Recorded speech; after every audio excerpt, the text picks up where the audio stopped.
You're listening to Brink Radio. What's happening, everybody? Of course, it's your host, Brink Young, coming straight out of them South Memphis slums, and you are tuning in to Brink Radio right here on 96.3 FM, talking about bumping 96.3 because you know Brink put the B in bumping. Look, we got a super special guest on tonight's show. Now, this guy really, I'm going to be honest, he's like a serial entrepreneur because he's an author, he's an artist, he's a personal trainer. I believe he's an actor. He's an artist. Man, look, I said all of that. Should I keep going? Man, turn up. Because you got so many, man. For sure. Author, actor, model, male model, fitness, personal trainer. Like, hey, all of the above. We talking about my guy, Tino Lucian. How you doing, homie? I'm decent, bro. How you doing? Man, I'm doing amazing. First and foremost, I got to say thank you for being a guest on the show, man. It means a lot, because we got plenty to talk about, man. For sure. You got a very interesting story. Or should I say you have very interesting stories about your life. And it ain't even going all the way back to childhood, man. We really talking about like the last 7-8 years has been a extreme roller coaster for you. Absolutely. But I can't start it like that. I got to start with my favorite question. Where you from? All right, so I'm from North Memphis. Okay. I grew up in Goodwill Village, Hollywood, Perez. I stayed there for a few years, and then I went to the best school in the world, which was Roselle Elementary in South Memphis. It was the performing arts school. Okay. And I got into creative writing. And after that, my father at the time, he got custody of me at 13, and I moved to East Memphis. And I went to Wooddale from 7th grade to 12th grade. So what's interesting about that, man, you just pretty much talked about 3 different parts of the city. Come on. And all of them are different. Yeah. I mean, like vastly different. Like we talking about growing up in North Memphis, going to school in South Memphis, then moving to the East. Right. That's a hell of a culture shock. How did what was it like growing up for you? All right, so growing up, I mean, we were very poor as far as I'm concerned. Poverty was real. My mother had 4 kids, and we lived in the ghetto. Okay. Things didn't really get better until my father got custody of me at 13. And, moving to East Memphis initially. East Memphis was different at the time because you actually had white neighbors. Yes. And, it was 2-parent households for real. It was different for sure, but the East taught me a lot too. So. And that was around the time, man, that Hickory Hill was becoming Hickory Hood. Yeah. Because it was a lot of, and I ain't trying to be like that, but it was a lot of white folks in Hickory Hill at the time. Yeah, 7th grade. They started migrating on out like my 10th grade year, I think. Correct. I just remember my parents, they were like, yeah, look, we going to let you graduate. Yeah. But we moving after this. I never saw what the difference was, but they did. Yeah. And when I went off to college my first year in 2004, and I came back to visit, I kind of saw what they was talking about. I was like, okay. Great migration going on, man. For sure, they got up out of there. So you went to Wooddale, man. We got to talk about that catwalk. Did you have any encounters on the catwalk? So I never fought at the catwalk, but there was these spots. It got to a point where the principals knew. Yeah. Somebody finna go fight at the catwalk. Yeah. So catwalk was infamous. Infamous for sure. And I love talking about the catwalk with people who went to Wooddale because, like, for the people who don't know, they be like, "What's that, bro?" It was like a real steel cage match. It went down at the catwalk. I promise, man. And shout out to my guy, Insane. We had shot a video. Well, he don't call himself insane no more, but of course he was insane with the preps, cool coordinating them. But we shot a video out there, and that was like my first time being over there, and they schooled me on it. They was like, "Bro, this where it used to go down," and I was like, "For real? Y'all fought here?" My first week of school, that's where the first fight I saw was at the catwalk. Like, let's go to the catwalk. I'm just following the crowd, and I mean, you got to handle your business in that alleyway. You feel me? So, yeah. And what's crazy is like it's never been shut down because it's a walkway. Oh, no, it's a walkway. That's for the You neighborhood. can't shut it down. You gotta walk through there, but you can't stop the fights from happening there. You got to take care of your business. Yeah. So all right. So what was it like going to Wooddale, man? Wooddale is a famous school, especially in East Memphis, man. It's like you always got people talking about Wooddale. You got people talking about Ridgeway, Kirby. You know what I'm saying? Those is like the top 3 talked about schools in the East, pretty much. Wooddale was straight, man. I had fun, especially my 12th grade year. I had bought a car and I was doing my thing. So you were whipping 12th grade year? Yeah, 12th grade year because me and my dad had this bet where he had a Mustang, this red Mustang, and I wanted that Mustang really bad. And he said, "Look, man, if you graduate, you can get the Mustang." But my thing was, look, I'm finna turn 18. I'm working 2 jobs. I was selling candy at school and everything. And I said, look, man, I'm not finna be walking to school my 12th grade. I can't do it. So I got me $1,000. I bought me a Cutlass Sierra, and I made it happen. And when I started whipping, that was it. And I didn't play football no more or nothing. I was smart. I had 3.8 GPA. So yeah, I'm like, man, I'm gonna just go to school like my academics anyway. I wasn't worried about sports or nothing. So yeah, I ended up buying my own car, man, and I popped off like that. So man, we talking straight. about 12th grade year in Memphis riding cut dog. Yeah, really? Yeah. Cutlass Sierra. It was like I call it the old later version, but it was nice because it was mine. I bought it and it worked. Yeah. So I was cool. That's all that matters, man. So let's go ahead and change the flow of traffic just a tad bit. I did mention in the introduction that you're an artist, man. At what age did you discover your love of music, man? When did it happen? I think I started loving music maybe when I was 13 or 14. When I first got to East Memphis. I love Selena Quintanilla. I love her. So I don't know. I always had this thing about foreign exotic women, but I saw the movie, and the music was different. I had never heard salsa and merengue and all that, so I kind of gravitated toward that because I like to dance. And then Tupac, of course, being my favorite artist, I remember I would write his lyrics down. Like I would write the lyrics down and recite them in class when I was younger. Yeah, and I'd be like, "Yeah, I wrote this." So I'm like, and back then you had cassette tapes. Yeah, you had to hit rewind, stop it, write everything down. So I would go back to school like, yeah, I wrote this or whatever. And I'm like, well, hell, if I can take the time out to stop the tape, rewind it, and write his stuff down, I can write my own stuff. So that's how I kind of got into the whole music thing and knowing that I wanted to do music, for sure. No doubt, man. Definitely got to say R.I.P. to Selena and Tupac. Man, come on, my favorites. Two musical greats out here, man. Absolutely. So we got to talk about a project that you released recently. We're talking about White Lesbian. Man. Sure. Now, I'm familiar with pronouns. Right, you know what I'm right, saying? right, I'm familiar with this era of society where you can identify as whatever you want to. Yeah. You chose to identify as a white lesbian. Facts. Yeah. Man, we got to talk about that. Dive into that, bro. All right, so white lesbian is it's a play on word, but it's me being funny, but I'm being serious. So as you mentioned, in this day and age, you can do what you want to do. You can identify as whatever. Yeah. You can wake up and say you're a girl. You can wake up and say you're a boy. So this was my thing, especially with a lot of females. They say, hey, I'm independent. I don't need a man for nothing. I'm like, cool. And I respect it. Great.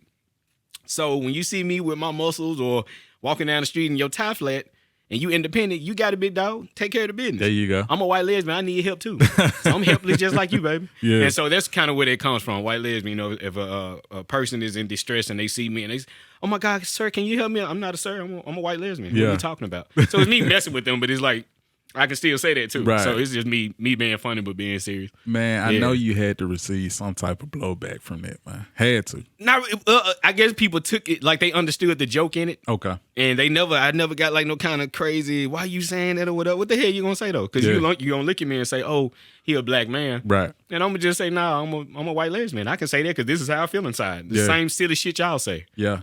Silly stuff y'all say. So, I identify as a crayon because like you said, man, in this day and age, you can identify as anything you want, man. And I mean, society can only just keep going along with it. So, I mean, how could they be mad at you for your choice? And I got there from, I look at Family Guy a lot. Yeah. So it was an episode where I think it was Brian and Peter, they was talking about like who they were and stuff. Yeah. So this crowd gathers outside the house, and Brian is like, yeah, you can't do blah, blah, blah. And then this dude out the crowd goes, I identify as a basketball. And I was like, what? So I just like, you know what? Let me do a project like this. So, of course, and then you hear the project, obviously ain't got nothing to do with none of that. So, I got you. I got you. So it's just a play on words. Let's go ahead and talk about the lead single from this project. We're talking about Got Drip. Yeah. Let's talk about it, man. All right, so Got Drip pretty much you hear guys say, oh, I got this and I got that, and they go to a studio and they rap about what's going on, but they ain't really doing it. Yeah. I initially wrote it for my little cousin. I wrote it, and he just wasn't ready to record it or whatever happened. He didn't do the song, which is cool. But as I was writing the lyrics, I was like, well, hell, I do this anyway. Yeah, yeah. So I might as well just write the song, do it, and hell, actually put all my real stuff in it. And that's where Got Drip comes from. It comes from just, like I really do, I guess, ball in a sense, but I'm just not cocky about it.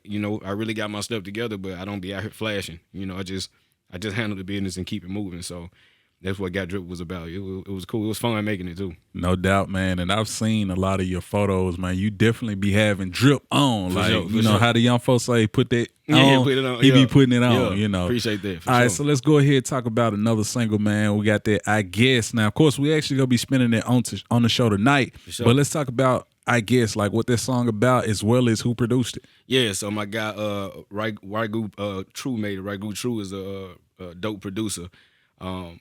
I wrote I guess because I was going through a situation. We ended up talking about it where I was falsely accused of something, and you know I was found not guilty. But it's like liberation for me. It's liberation, and it's like, no, I'm not gonna stay down about it, and we're gonna turn up and have fun with it. You know, life is short. I'm not gonna let nobody cause me to be stressed or depressed or not. Look, man, we're gonna die one day, buddy, but I'm gonna rock this one. So I guess it's talking about that. It's being liberated and actually making something of yourself. You know, you are dispensable, especially as a black man. I feel like, you know, we're dispensable and disposable at any point in time. So you got to have your stuff together. And I guess just kind of brings that attitude out. Like, nah, we're going to turn up. I don't care if it's 100 of y'all, a million or one. I'm going to walk up out this thing, you know. So that's what that is. And I like what you're saying, man, because it kind of reminds me of a statement that the late, great Pimp C said years ago. You know, I remember listening to a radio interview. This was shortly after he passed away. It was an interview with some radio personalities, I believe in Atlanta. Yeah. And they were interviewing Bun B. And one of the personalities was like, man, when I first met Pimp C, he was like, man, you need to do something to make these folks remember you by. Mm-hmm. And it just resonated with me so much. It's just like what you were just saying, man. Look, I don't care if it's one or two of y'all. Look, we finna turn this up to the max. We go that one day. You know, we might. So, you know, I definitely like that. But let's talk about the evolution of hip hop in Memphis, man. How would you describe it? Because things have changed so much since when we were younger. You know, how would you describe? So I've been living in Dallas for 6-7 years. Okay. And so I hadn't really been paying attention to it. Okay. The guys who were gaining traction that I saw, they locked up now, like Pooh Shiesty. Yeah. He was good. He was gaining traction. And he's locked up or going away for a little minute. And then his cousin, they actually knew Scar. Scar was a good dude. You know, he's passed, unfortunately. So the trajectory has been what it is. I think that back in the day, it was more about lyrics and it was lyrical. Yeah. Of course, the dynamic has changed. The subject matter has changed. But I think overall, man, some of the most talented individuals come straight from the city. Yeah. Some of the hardest individuals come from the city. Some of the best music that you're going to hear, whether it's hip-hop, rap, anything, R&B, it's coming from Memphis. You know, I really believe that. Would you say that we are in the strongest era of Memphis hip hop right now, like of all time? Or I don't know, because see, my strong era was Ball G, Player Fly. You know, I'm a little older, so when I heard SOUTA, Parkway, when I heard that and Nobody Needs Nobody, that was it for me. I was like, okay, I'm sold. You know, because Mac E, stack cheese like this boy E. So again, I'm on that trajectory. So I can't say, and I don't listen to a lot of Memphis artists like I used to. So it kind of reminds me of like basketball, like NBA. You know, you got greats from Michael Jordan's era, but of course, in this era, it's more money. You know what I'm saying? It's more endorsement deals. It's more. So it's like, it's not the strongest era because back then was probably the strongest era, but now it's more mainstream. It's more pop. I think technology plays a big part in this. Yeah, keep in mind we didn't have social media back then, but at the end of the day, for me being able to watch, let's say LeBron James, Steph Curry, I still was able to watch Jordan too. As far as I'm concerned, Jordan gonna always be the greatest. That's with everything that's going on now. Exactly. With endorsements, with technology and all that. So sonically and holistically, music for me, it'll still be the Player Flies and the Gangsta Blacks and all that, because those were the ones who were kind of A-Ball MJG. MJG is one of my favorite artists because he's a lyricist. Yeah. So I think... No, I mean back then they still and the older rappers can still rap. They can still flow now. And if you think about it, man, the music from then, like, it's timeless. Yeah. It can still be played now. It's classics, and it just goes throughout all generations. But now it's like you come out with a song, you probably like it. But 3 years from now, you don't want to hear it. But we still bumping. Nobody Needs Nobody. Come on, I'm joking. Man, if I hear Pimp Harder, I'm going crazy. It's over. That's what I mean, man. You can't really deny legacy, man. Yeah. You can't deny classics either. It's timeless. So let me ask you this: if it could be a couple of artists that you would want to work with, you know, it could be independent, major, anybody. Who would it be? I say independently, or is Big Boogie independent or no? I think Boogie. Yeah, I just like his sound. Yeah, he's considered He major. cold. I definitely want to work with Boogie. Juicy Fruit, Yeah. I love her. She cold. Yeah. And then mainstream wise, I would say Doja Cat. She the hardest to me lyrically. She the hardest female artist right now to me. And then Kevin Gates. Okay. So those would be like my four that I would want to do music with or collaborate with. So, no doubt, man. So of course we got to go ahead and get into more about your life. Like I say, it's been a few situations within your life that really, it molded you into who you are today. For sure. Sometimes things happen in the life. It can affect you negatively. It can affect you positively. This right here, I don't know what it did. Right, so I got to hear it from your mouth. Let's talk about February 2016. What happened? All right, February 2016, met a young lady, and we had what I'll say a consensual encounter. Okay.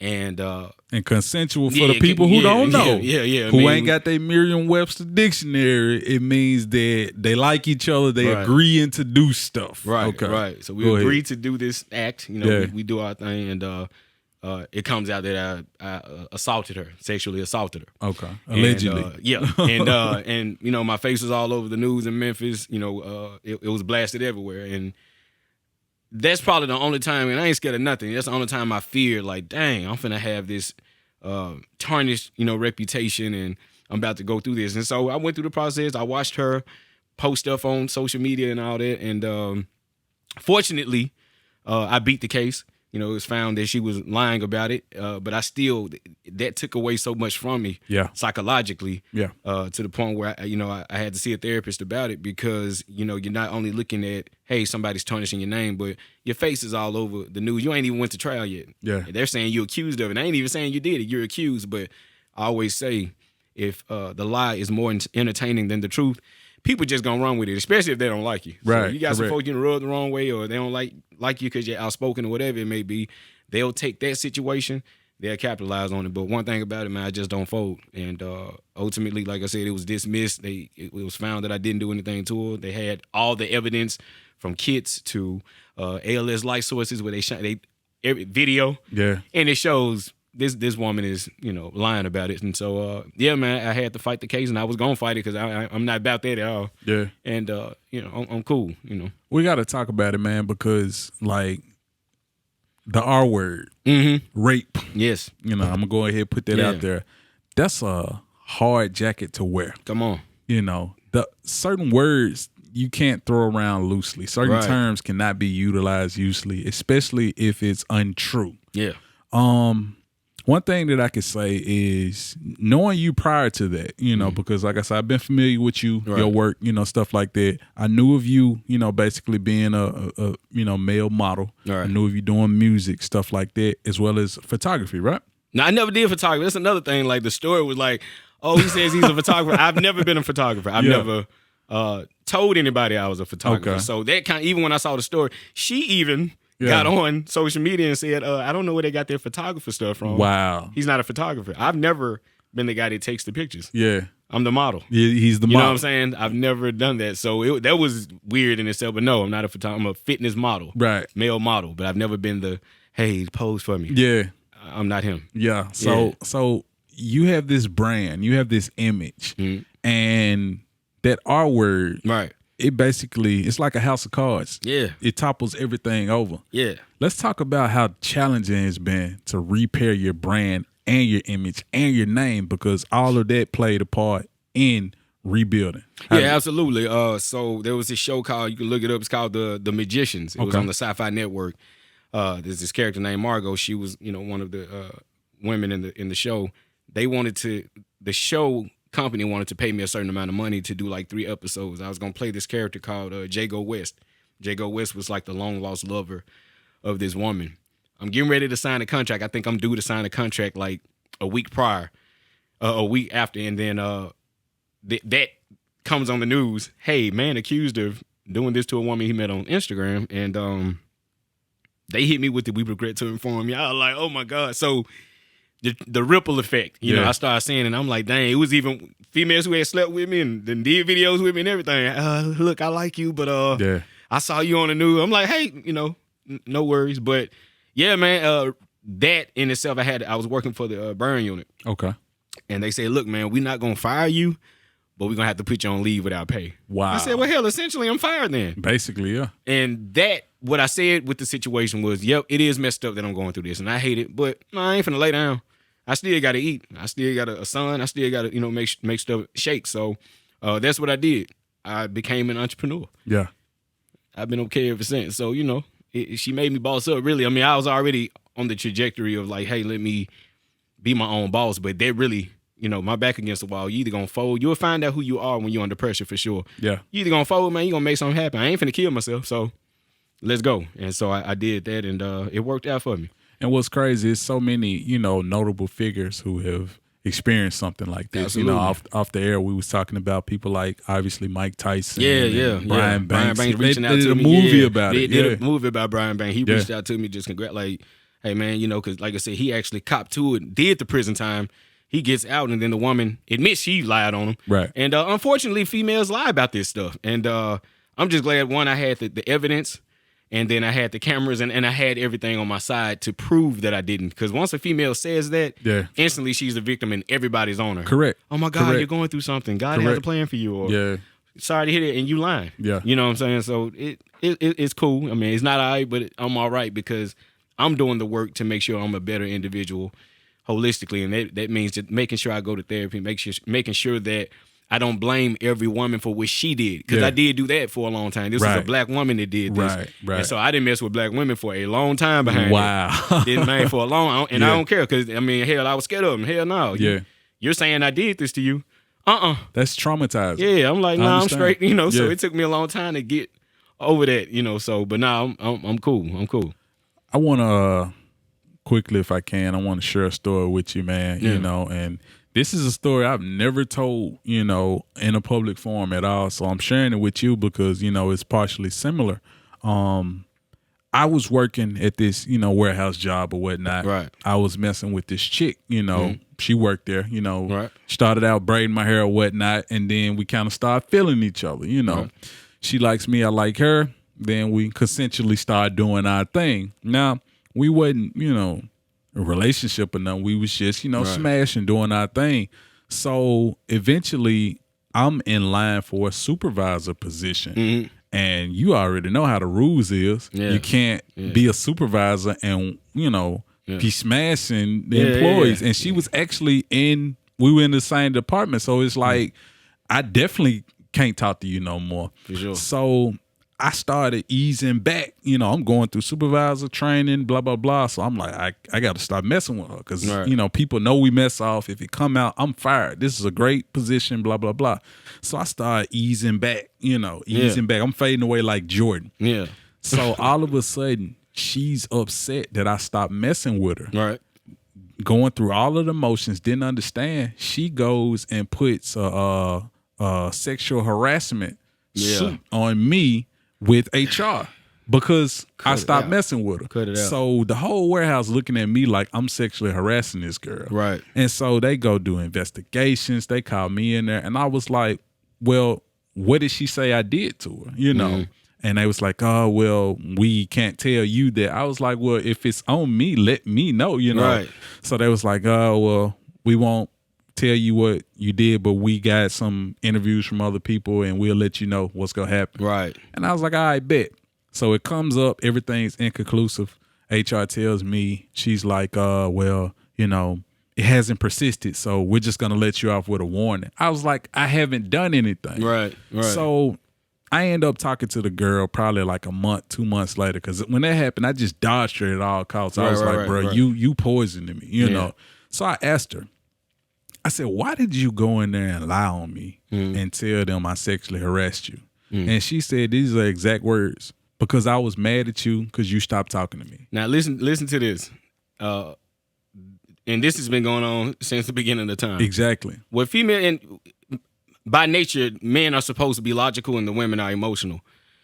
women have to understand, like, it's okay to be emotional. Yeah. But you can't do things because your feelings hurt. Man. Like, for instance, if a dude cheat on you, yeah, it's messed up. Yeah. But that don't give you the right to go slash his tires because Right. your feelings hurt. Facts. That don't give you the right to say somebody did something to you because your feelings hurt.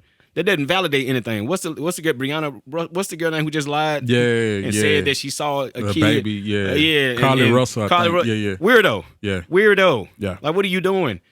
You know what I'm saying? You got all these resources, all these people looking for you and thinking you got kidnapped. You're lying. Yeah. That is some crazy stuff to me. You know, dudes lose their lives like that. Facts. So I'm just very careful with women in general. Yeah. You know, like I kick it with you, we can hang, but that situation for me, because what I did when it happened was try to assess everything and identify everything I had done. Like, what could I have done to change this but in that situation, there's nothing I really could have done differently. Yeah. It was still gonna go that way. Right. Just so happened I had things on my side, you dig, but no, it's not all right because your feelings hurt. You get to play with me. No. Right. And I think females need to get put up for that. Because for sure. it's our livelihood. Yeah. You know, it's you reputation. Get a slap on your it's wrist. a job. It's, you know, it's so much that goes into our lives that are tied up in you lying. So it's like, bruh, what are we doing with here? them lying?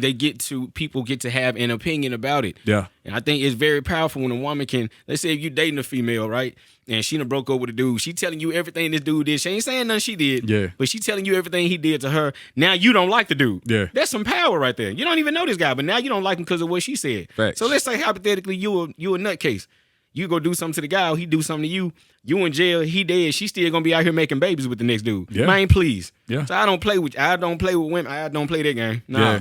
I watch myself, man, because my mama taught me the game. You dig? There you go. Nah. Hey, this is a perfect segue. Go ahead, introduce your song, I Guess, to the Brink Radio audience, man. Let's do it, man. Hey, man, this is Tino Lucian. My song, I Guess, is fire.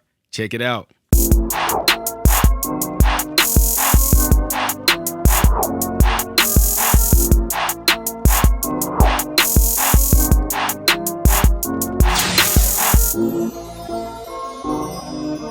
And of course, we back. We talk about Brink Radio right here on 96.3 FM. I'm your host, Brink Young, coming straight out of them South Memphis slums, the pinky and the thumb. Look, we got my guy Tino Lucian in the building. Y'all just heard, I guess. Hey, man, let's talk about the reception you've been getting from that song, man. What people talking about when they hear it? Everybody been saying, like, yeah, man, it's like a dance song, or like, you know, I can feel every part of it. It's just been like making people rock back and forth that I've seen. So Yeah. So far, so good, man. All right, so of course we got to change the flow of traffic. 'Cause like I say, man, serial entrepreneur. What prompted you to become an author? All right, so I always had an idea to write something, Okay. right? Like I said, Roselle Elementary, Miss Sprite, she was my 4th grade teacher. I was more of like a timid kid. I was real, you know, shy. But like I said, Roselle was a performing arts school. They had this program called CAPA, Creative Arts, Performing Arts. Okay. And I did like, you know, boys choir and dance class and all that, but I didn't really take to it like that.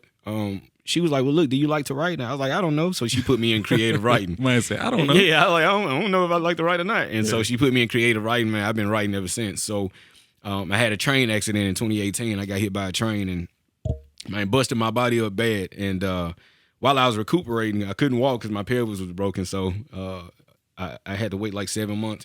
In that 7 months, the ideas I had about writing a book, because I had been so busy, Yeah. I said, man, well, hell, I'm sitting down now. I can go ahead. And so I got a notebook paper, got a pen, man, and I started writing. And Olak was my first book that I came out with. And, man, it's been popping ever since, you know. Bestseller on Amazon, doing my thing. So, Man, how does it feel to be a bestseller, especially from Memphis, man? What that feel like? It's cool. I didn't realize, because, you know, you can sell so many books and you'll become a bestseller, but it feels great because it's you writing. It's your writing, and it's people who are strangers. Like, the folks who know me, I don't know that many people, but the world, like, people who gravitate toward what you're writing and what you're saying, I think it's great, man. It make me feel good. It's like, dang, this stuff is touching people, and they leaving reviews and saying, I was just finna say that, man. what it's doing to them. I was peeping like some of the reviews on Amazon, and they were like, "This is a good read. It's easy to follow. It's captivating." You know, they rock with it all the way through. Let's talk about the series you got as well. Yeah, man. so Tulu is that's my series, man. So Tulu is 2 books in. I think I'm gonna do a 3rd one next year. I don't know yet, but Tulu was about a young man who's he's accused of something he did. It's kind of loosely based on me, but it's not me. But I just took some of my situations. But he's a dark skinned man, got locks, and he's teased as a kid coming up, but he goes to college. He's a track athlete, and he gets accused of something he didn't do. They send him to prison. He gets out, and he gets revenge on the people that sent him to prison, man. And the reception from that has been insane. So I did part 1 in 2020, and then I found my real father like 2 years ago, and he published the part 2 to that book. So because he's a publisher, go figure. It's crazy. That's so crazy, now the series has been great. Like I ain't got no copies left unless you go on Amazon, but it's doing really good, man. Yeah. So are there any plans to turn this into maybe like a short film or a TV series? Anything absolutely. Like that? I did. Like, it was crazy is before I put Tulu part 1 out, I did my best friend Aaron. We did like a short film, and I wrote like the ideas and stuff, and had him act out the parts with the female actress, and it was cool. Yeah, definitely. I've written plays. I'm for sure going to put Tulu into some type of movie scenario at some point. You know, it has to be, man. It's a good read for sure. Gotta have that visual, man. So of course we gotta talk about, you just mentioned it, you know, another life-changing moment, man. You were actually hit by a train and survived. Yeah. Wow. Yeah. Let's dive into that, man. Yeah, it was 2018, December 4th, 2018. I always say, man, rest the souls of Charity and Brandon, man. It was 5 of us in that vehicle, and 2 people, unfortunately, they didn't make it. We were helping a family move to Oxford, Mississippi, and then we were coming back, going through Red Banks, Mississippi, and I'm going 10 miles an hour. I wasn't speeding. I wasn't trying to beat the train. It's a country road, and at the time they didn't have like the arms that come down. Or nothing that would indicate a train is here. You saw the track, but you didn't see lights blinking. You didn't see anything. You could hear something. Yeah. Couldn't see it. I crossed the track at 10 miles an hour. Right when I could hear something, I was like, man, what is, and when I was asking what is that, I was out. Wow. It knocked us out, so I went through that. When I woke up, I thought we had just been T-boned by another car. Okay. But when they woke me up, I said, hey, what happened? Because my body was hurting, but I couldn't make out what was going on until I saw the bones and stuff hanging. I'm like, what? And I said, what happened? He was like, you guys were hit by a train. I was like, what? And I just remember waking up, looking around me, because it was 5 of us at first, but when I woke up, it was just me. So I was like, man, somebody didn't make it. I could feel, I'm like, man, and I just remember telling them to leave me right there. I said, man, just leave me right here.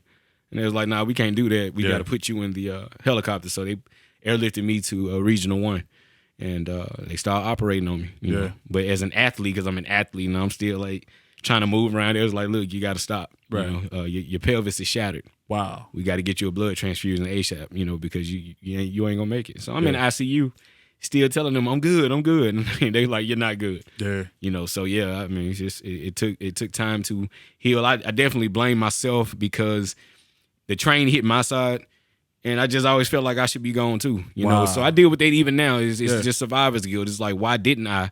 Because in many parts of me felt like I would have been put out of my misery. Yeah. Because I was still fighting the case and going through what I was going through, and I just felt like, okay, dang, like let me get up out of here too. I wanted to die. I wanted to get up out of here. So, but evidently, just the universe is and God is different. So, I was just trying to make sure I fought and didn't feel sorry for myself. So, when the parents of the deceased told me, hey, don't blame yourself, this isn't your fault. Yeah, I was a little at ease, but obviously, I wanted everybody to survive. I always try to look at the bright side of any situation, if there is one.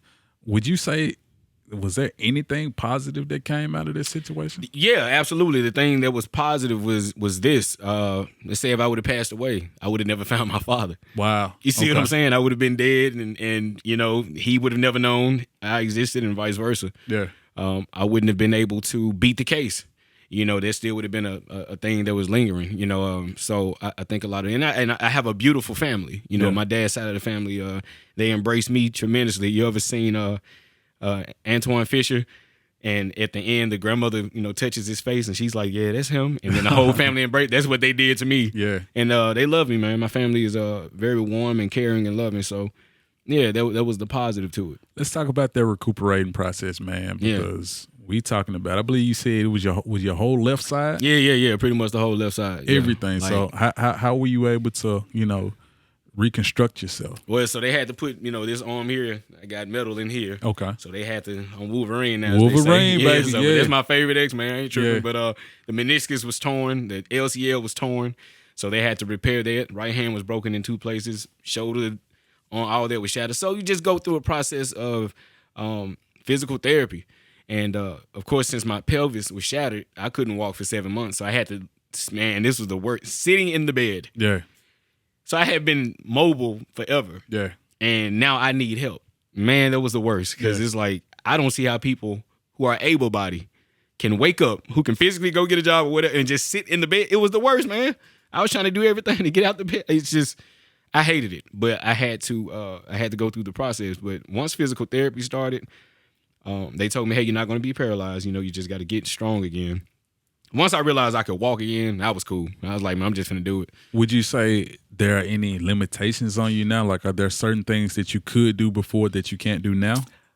Any restrictions? Yeah, like so like I can run, I can jog and all that. But yeah, absolutely. Like I could dunk on a basketball goal. I can't dunk anymore. Like I can jump high, but I can't dunk anymore. Yeah. And with all the training I could try to do, it's just never gonna happen. Yeah. When you have what they call it's a high intensity level injury, just high impact, you getting hit by a train that's just, it's just, you're going to have some problems. So, like my muscles tighten up more now. You have headaches every now and then. But for the most part, man, I just try to stay positive and I push through it. If it ain't got me bent over, clutching myself, I'm all right. You know, so I just keep pushing. But what makes this more inspiring is like even through a traumatic experience like this, you still became a personal trainer, man. We got to talk about your passion for health and fitness, man. Yeah, so I've been a trainer for a while, even before that, but I wasn't going hard at it like that. Fitness, that's great, but it's the health aspect that makes me as great as I am with it. Me, surviving cancer. I had cancer in 2013. I had chronic myeloid leukemia in stage 2. And I remember going to the doctor, and the first thing they said was, hey, man, we can do chemo. And I said, nah, I ain't doing that. Yeah. I'll go ahead and die. I'm good. And they was like, are you crazy? I'm like, no, I'm not. I'm a Rastafari.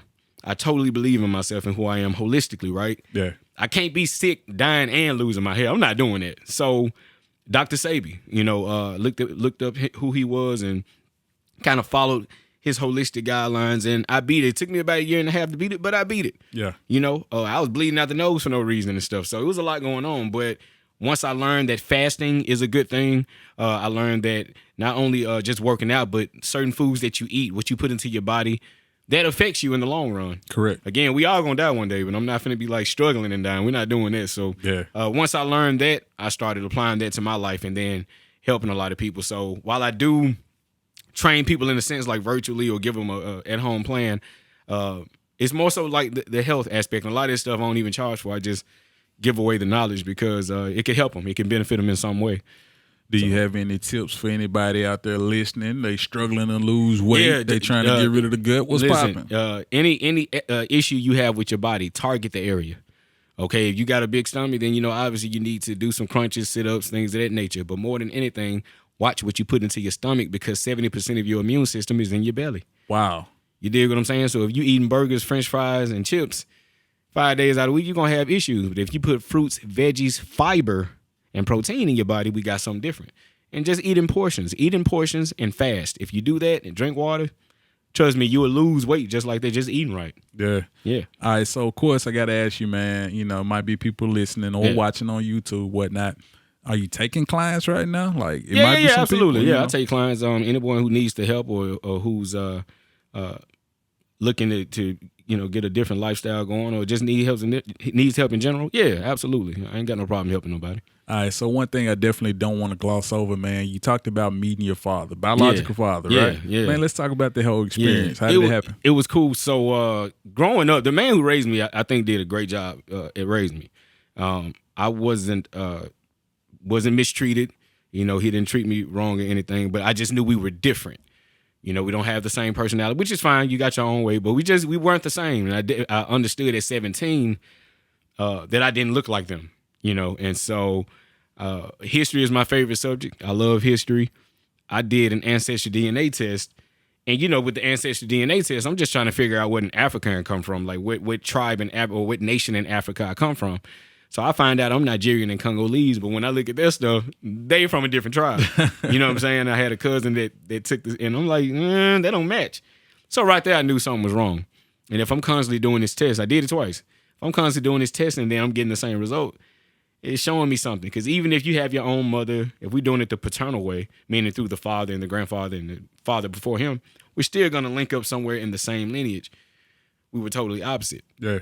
Also, people used to crack jokes about my real daddy when I was little, So I just took it upon myself to do the research. I looked him up. I got his number. I called him. Look, man, I think you may be my father. I don't want nothing from you. I'm good. I'm established, but I need to know if you're my father. He flew from California. We took the DNA test 2 years ago, man. We've been kicking it ever since. So it's been beautiful, man. Yeah, that's incredible. So of course, I gotta talk about the Airbnbs, man. You got all kind of properties, man. Yeah. All right, so I got into 2016, man. Like once everything happened, I just started learning to invest. What's crazy is I went to real estate school in 2010. Okay. And passed the class and everything, aced it, but I didn't think I was a people person. So when Carlike wanted to hire me, they was like, I was like, because I didn't like, I still, I can talk to anybody in the business, but at that time, I just knew I couldn't do it. So before Airbnb was even popular and what people are doing now with courses, man, I was already on it. Yeah. I started in Tennessee first, gradually went to Georgia, and then we Vegas, and now we making it happen. So I had a business partner, and me and him and my brother, we put our brains together, put our money together, and we made sure that we had something going. Generational wealth is something I love to talk about and love to preach, and so my kids will be all right forever. Yeah, that's what it was about. That's what it's about, man. So, of course, we got to get into that social media, man. Let the people know your social media, website, all of that. Let them know. For sure. Everything is at Tino Lucian. I mostly do Instagram. Instagram is at Tino Lucian, TNOLUCIAN. That's where you'll find me. All right. So, last question I got for you, man. Primarily about the situation that happened February 2016. Let's say it's some young brothers out there listening, man. What advice would you have for them? Because that's a situation that happens all over the world. Man, what it happens a whole lot. Yeah, with that, man, I would just say, just cover yourself. Like an accusation is an accusation. Correct. And I learned that. I can, me and you doing an interview, I can say, man, he was cool, but he was looking at me a certain way. Yeah. I felt threatened. They gonna investigate you and try to see what happened. You're right. Cover yourself and make sure that if you did not do anything, this is more important because what I did learn, like I said, I went through the process, but I'm glad because I learned about the court system. I learned about the prosecutors, the judge, your lawyer.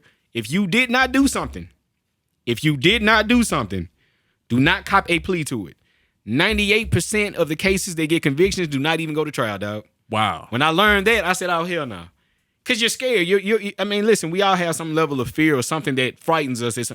You go in front of a judge and that judge says, hey, Mr. Tino, right? Oh, yeah, you're facing 8 to 30 years without the possibility of parole. Wow. For this alleged crime. I was like, what the hell? So if you didn't do something, don't cop to it, dog. Fight it. Yeah. You ain't do it, and then you got evidence on your side. One thing you can never dispute, just like finding my father. You can't dispute DNA. My mama can give me every story in the world she want to give me, but that DNA test says, that's my daddy. Yeah. You dig what I'm saying? A woman can say whatever you did to him. A person can say whatever you did to him, but you have to prove it. Also, I learned in court that, how people say, well, I need to hear both sides. It ain't no two sides. It's what you can prove and what's true. Yeah. It ain't no what he say, what she do. What can you prove? That's why they say beyond a reasonable doubt. You dig what I'm saying? Because you have to prove this stuff. But again, to any man going through this, man, if you're in a situation right now, the girl can be mad at you. If you didn't do something or didn't do anything to the woman, man, don't cop to that, bro. Don't cop to it. Because even when I was fighting it, when they realized I was going to trial with it, they don't want to go to trial. It costs money. Yeah. When they realized, hey, he's going to fight this. Hey, look, man, let's just do assault. I said, well, nah, I don't hit women. Yeah, like I don't let no woman play with me, but I don't go around hitting women in the face or, fighting them. No, I'm not about to cop to this. And if you think I'm a person who out here assaulting women, why would you want me on the street anyway? Facts. And so, no, don't. If you didn't do it, because if you cop out, you're guilty. And if you cop out, you can't go back and recant it. You can't go say, well, hey, somebody forced me. Correct. You don't get, but if you go to trial, you give yourself a fighting chance. Yeah. You see what I'm saying? Because 12 jurors of your peers can look at you and listen to what's going on. You ain't even got to say nothing. Yeah. But they can look at the evidence and then what the victim or alleged victim is saying, and then they can figure out what's going on. But that's my advice, man. Stick to your guns. If you didn't do it, don't admit to it. If you did do it, man, just take what you're going to take your lick and go. But my situation, I knew I was definitely innocent, and I'm finna fight this. Hell no. And it really sucks, man, that accused equals convicted in the eyes of people, you know. The court of public opinion is real, man. I'm telling you, once my face, boom, went on like Facebook and all that, I was like, all right. Yeah. I remember getting locked up I was in jail for like 15 hours because they had to process me. And I get out, they take your phone and all this, so I power my phone on. I'm walking down the street. I called my dad at the time. I'm like, yeah, what's up, Dad? He was like, look, man, just stay low for a minute. Don't worry about it because it's everywhere. But I'm thinking he's talking about within the family. Yeah. I got like 30 text messages. I know you didn't do this. This ain't you. And I'm like, what y'all talking about? Then one girl texts me like, yeah, I knew you was sick. I knew you was crazy. I'm like, what are these? So my homeboy, hey, bro, this you right here? And when I saw the story, I was like, oh, snap. It's already, I ain't even been in jail that long. Like, I went in and got out. But within that time, bro, it was everywhere. Yeah. I was on Tinder and I was on, the dating app. Yeah. I met this woman. She was in Jackson, Tennessee, I think. And I was in Memphis at the time. So we talking and I had, went to jail for the 15 hours. So she had given me her number. That following weekend, she was supposed to visit me. So she's supposed to visit me and I texted. I said, hey, man, I'm sorry. I was busy. I couldn't get up with you. And she was like, oh, it's cool. So we still on for the weekend? I'm like, yeah.